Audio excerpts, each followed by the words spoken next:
I'm Colonel John Gordon, and this is Fort Bragg, North Carolina. Anytime, any day, any week, any season.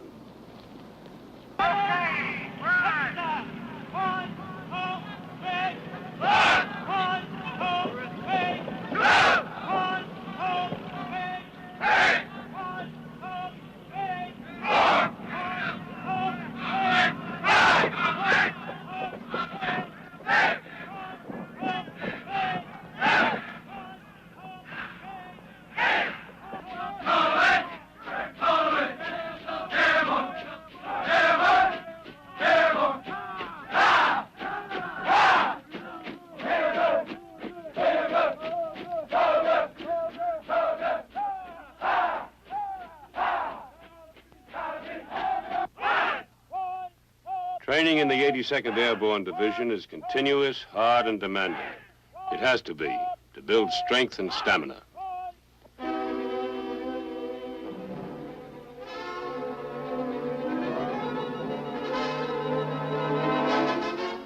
It is training that develops each trooper's confidence in himself and his ability to function with discipline and control in any situation.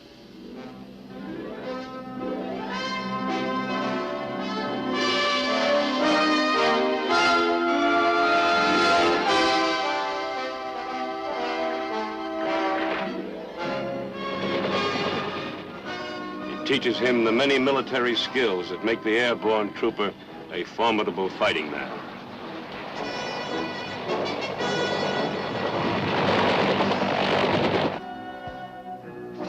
It makes him combat ready on the ground and in the air.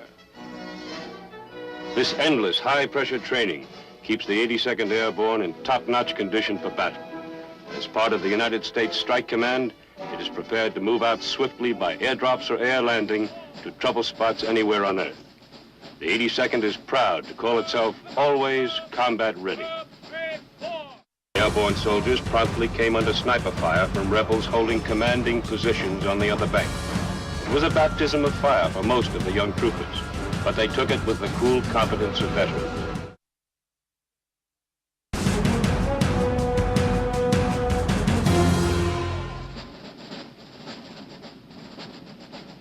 All the way, sir. Airborne. Up, up, up. All the way. The slogan that expresses the fighting spirit of this great division.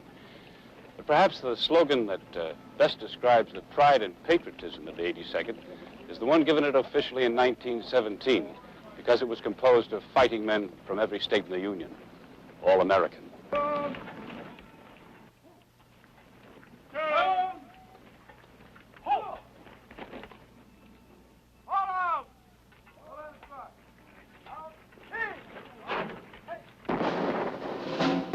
The 82nd started as an infantry division in World War I. Sergeant Alvin York was with the All-American Division.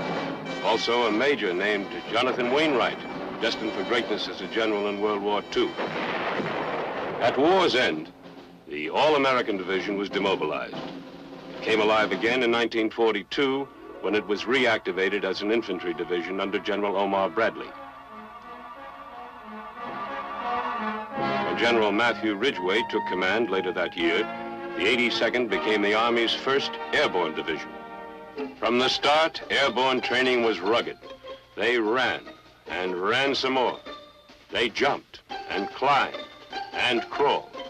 There were calisthenics, rifle range, shoot school, glider loading, practice jumps, crash landings.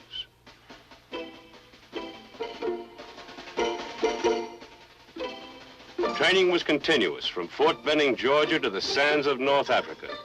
The men of the 82nd were learning what it meant to be really combat ready. And ready they were when the first mission was announced in July 1943. Blowing up clouds of desert dust, they took off from North Africa and headed out over the blue ocean. Ahead was their first combat jump.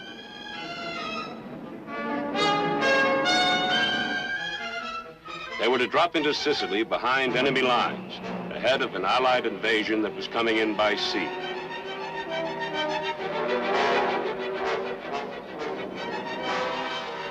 The men of the 82nd advanced 150 miles in 6 days. The German and Italian defenders were routed, but not without hard fighting. The Sicilian campaign was the first combat proof that American airborne doctrine was valid, and the fighting quality of its paratroopers was made dramatically clear.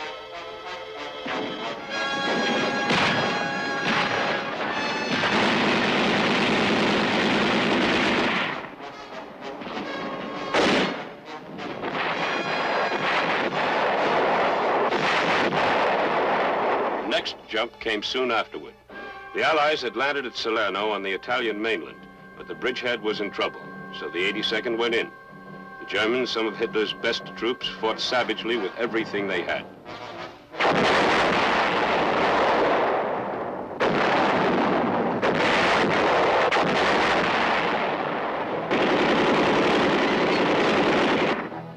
It wasn't enough. They were beaten back. On October 1st, 1943, Naples was liberated. Men of the 82nd led the way in, but they had little time for the victory celebration, as elements of the division fought at the Anzio beachhead.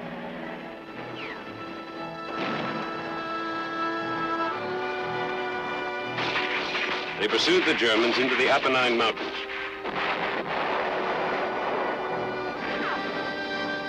They had to fight mud and exhaustion as well as rocky heights. Spearheading the 5th Army's advance, they finally joined the British 8th Army at Mount Sammucro.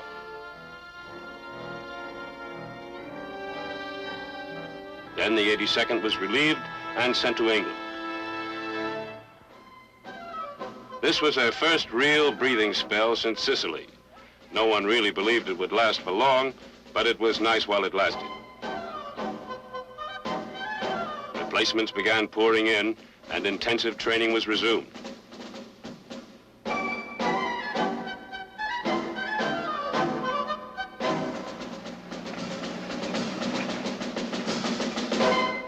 The biggest jump of all was coming up, into France, to smash the walls of Hitler's fortress Europe.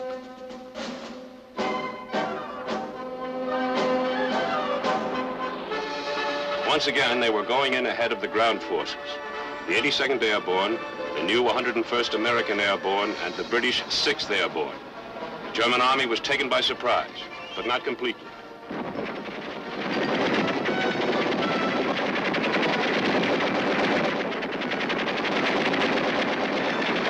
The jump had scattered paratroopers all over Normandy. The fighting became a confused melee of small unit action. The troopers struck out hard and captured Sainte-Mère-Église, a key point in the Nazi defenses and the first town to be liberated in France. It was a slow process. They had to bleed for every town, field, and hedgerow. The 82nd fought for 33 days without relief or reinforcements. The enemy wished they hadn't.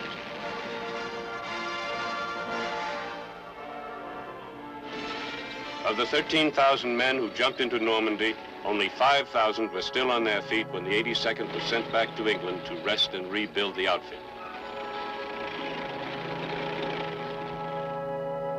Almost as bad an ordeal was the Battle of the Bulge, when Hitler's Panzer divisions cracked the Allied line in Belgium. The 82nd was called on to hold the northern shoulder of the Bulge.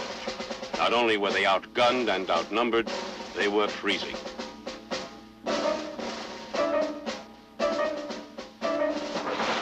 Like their fellow paratroopers of the 101st at Bastogne, the men of the 82nd threw back one desperate attack after another.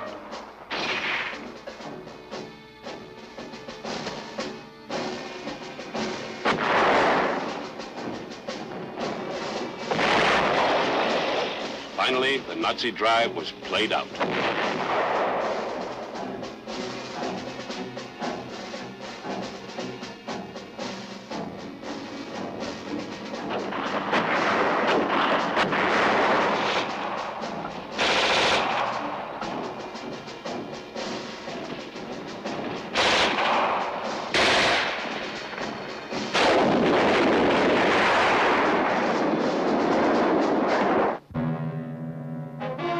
Airborne soldiers stayed on the ground now to race across Germany, scooping up a fantastic number of prisoners, including the entire 21st German Army, 145,000 men.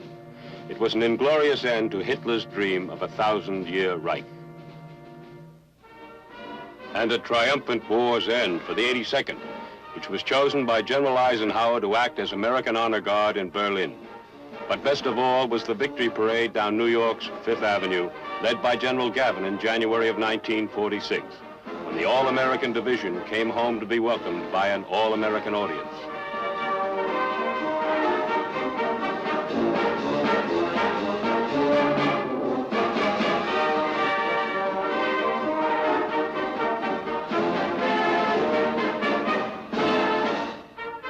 Unlike the aftermath of World War I, there was no deactivation for the 82nd this time. Instead, it was made a regular Army division, and it worked at it, mastering new techniques and equipment.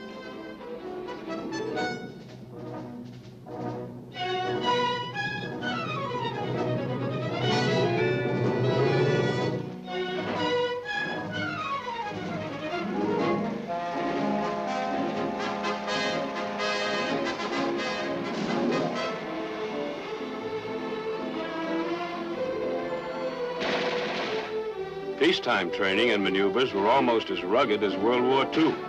A series of large-scale field exercises made sure that the 82nd lived up to its reputation of always being combat ready. There was some disappointment at not being called on to help in Korea, but that almost totally mountainous country made the use of airborne troops impractical.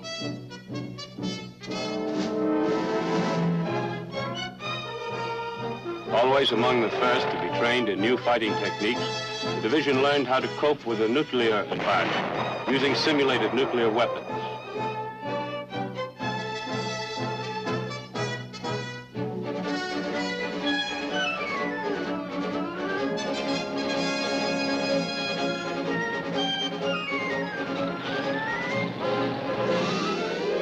These training exercises ranged from coast to coast and as far north as Alaska, where the paratroopers were drilled in cold weather jumping and tactical maneuvers.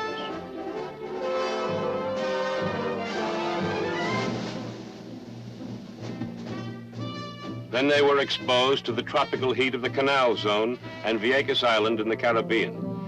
For the 82nd, being combat ready meant being fully prepared to fight in any location on Earth.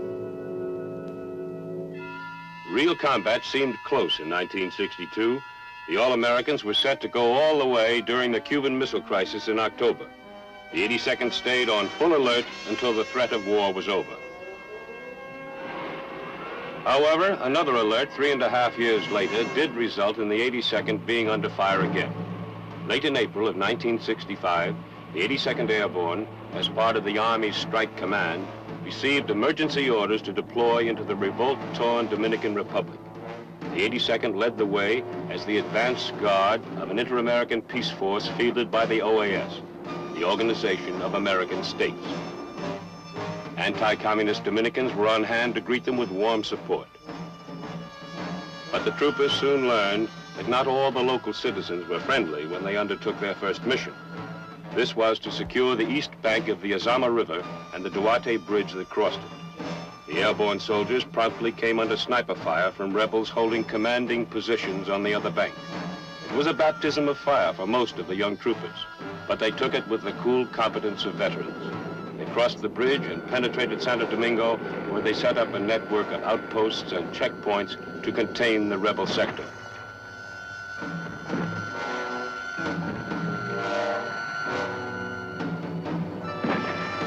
Nonetheless, rebel fire was heavy throughout May and into June. The airborne soldiers moved swiftly and expertly to knock out snipers. The 82nd was under strict orders not to take the offensive, since negotiations with the rebels were underway. The discipline remained firm despite harassing rebel fire that wounded many civilians, innocent bystanders who were swiftly evacuated to field hospitals, where they received the same care given to the wounded paratroopers.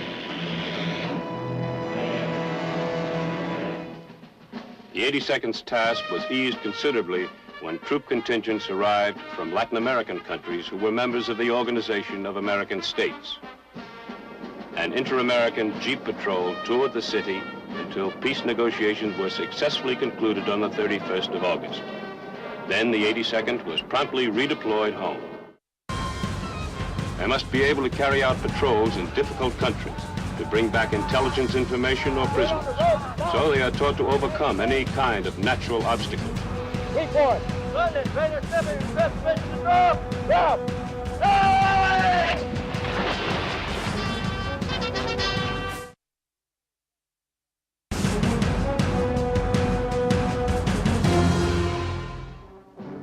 Early in 1968, the All-Americans were called upon to put this counterinsurgency expertise to use in battle.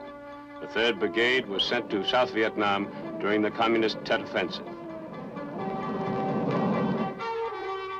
General Creighton W. Abrams was there to greet them when they arrived.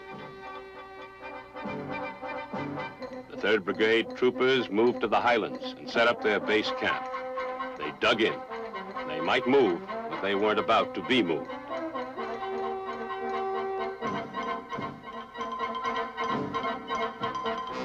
Bunkers were built, firing positions sandbagged. 4.2-inch mortars were set up.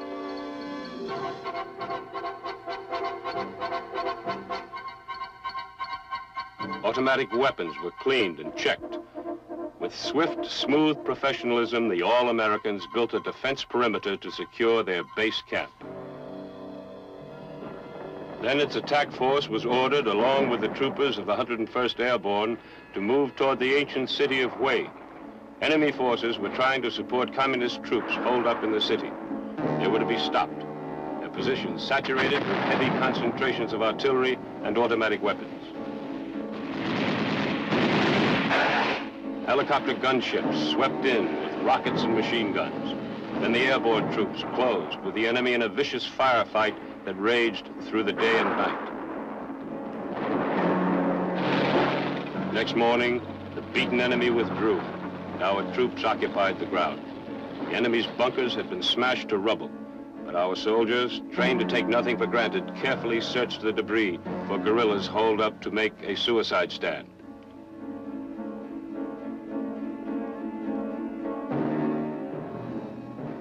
But the Viet Cong really were gone, except for those who had been killed or captured. The performance of the 3rd Brigade was outstanding. It remained in Vietnam as an independent unit until late 1969.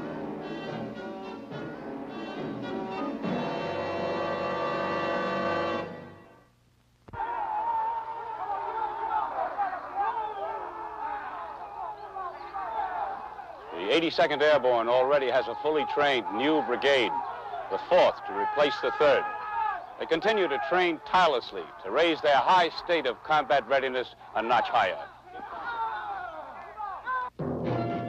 To make its superb fighting men tougher, smarter, deadlier soldiers, its schools are busy developing small unit leaders, training specialists in old and new military skills. This is the Raider School, the 82nd's adaptation of the famed Ranger course at Fort Benning.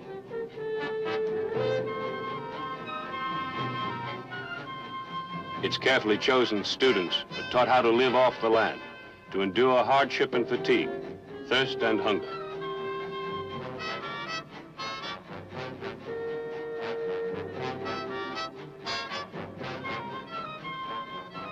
They must be able to carry out patrols in difficult country to bring back intelligence information or prisoners.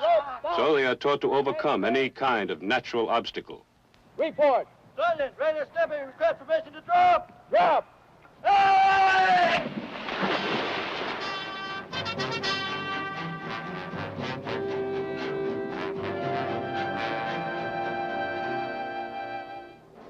Raider training also means they must learn to handle a wide variety of demolitions, expertly, safely, effectively.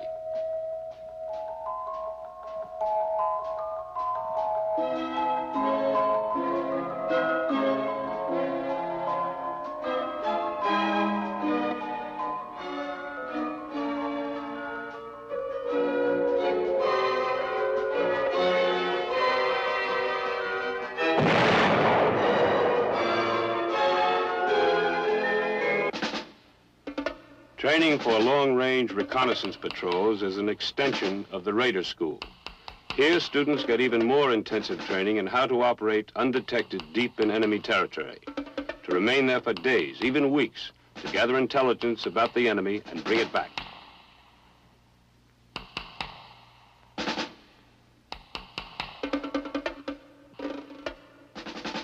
Check the jumper's helmet for chin strap. Then you move down to the canopy release assemblies. Check it to be sure it is secure, and then cover it. In the Advanced Airborne School, a group learns how to function in the role of jump master. The instructor is teaching them how to conduct a safety check of paratroopers' jump equipment. Safety fork is inserted. Then you move around to the jumper's right to the waistband. Follow the waistband around behind the reserve parachute. Follow it all the way around to the quick release. Then move to the reserve parachute. The safety of the men under his command is a jump master's paramount concern. Obviously, it is a matter of life or death that all hooks, straps, and lines are properly in place. This concern for every detail of safety carries over to the interior of the jump aircraft. The instructor shows how the jump master must check out everything, every inch of the anchor line cable. The fire extinguisher, it has to be there, filled and up to pressure. From end to end of the big troop compartment, the jump master's job is to make sure, personally, right down to the jump lights by the door.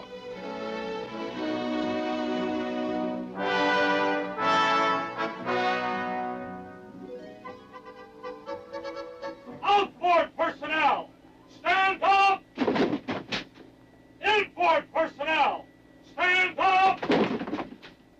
Hook up! The students also learn the jump procedures and voice commands that control and direct the paratroopers until the final moment when they'll step out the door and be on their own. Check static line!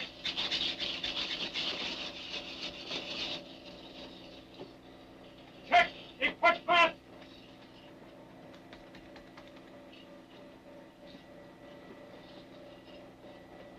Sound off for equipment check! Okay. Okay.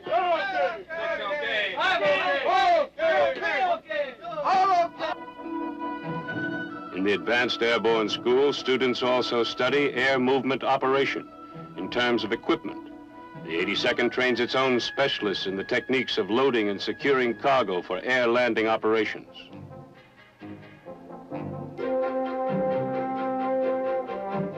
They also learn how to rig heavy objects for airdrop, the longshoreman's skill refined to the nth degree.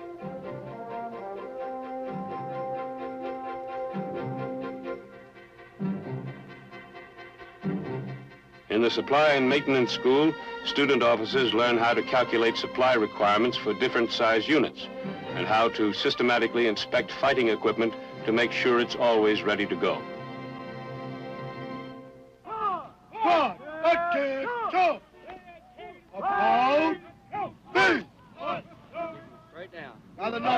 The 82nd's non-commissioned officer school puts the focus on small unit leadership. The NCO is a basic and vital element in any unit's chain of command. In this school, his natural leadership potential is honed and polished.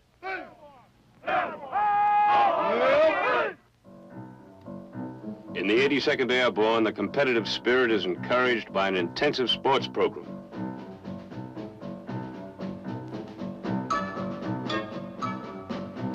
It is justly proud of its Olympic medal winners.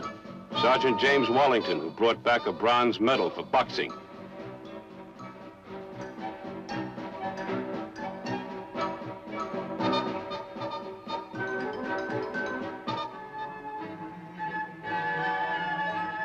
Sergeant Wallington is equally skilled in his job as a member of the division's highly effective and fully air-portable communications network.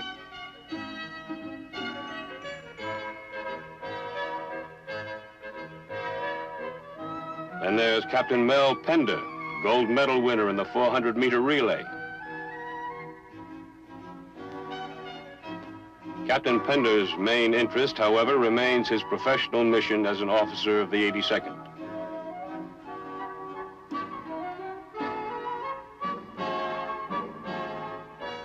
But perhaps no sport so truly represents the airborne as the free fall parachuting of the 82nd Sport Parachute Club. Schools and recreation programs, work and play, all directed to the end of keeping the 82nd tuned to perfect pitch in order to carry out its mission as the airborne arm of Strike Command. These men starting out on a typical training maneuver are known as an immediate ready force. The IRF could be a company, battalion, or brigade in many combinations of firepower according to the need. Whatever and wherever the need, these men are ready to respond. Each one superbly trained, strongly disciplined, ready. When they move fast. The complex paperwork of personnel and cargo lists is handled with lightning speed by computerized equipment. This is the 82nd Airborne Division, peerless among fighting units. Its history is long and famous, crowded with great battles and inspiring deeds of valor. But its story is far from over. You will surely hear from it again when a call comes to defend this country's freedom. The division will always be in the forefront of battle, and beyond all doubt will prove again, over and over if necessary, that in fighting skill, courage, and devotion to duty, the men of the 82nd are indomitable. They are all American, all the way. Still all the guns of the foe are still, airborne to such a bloom. We're coming through.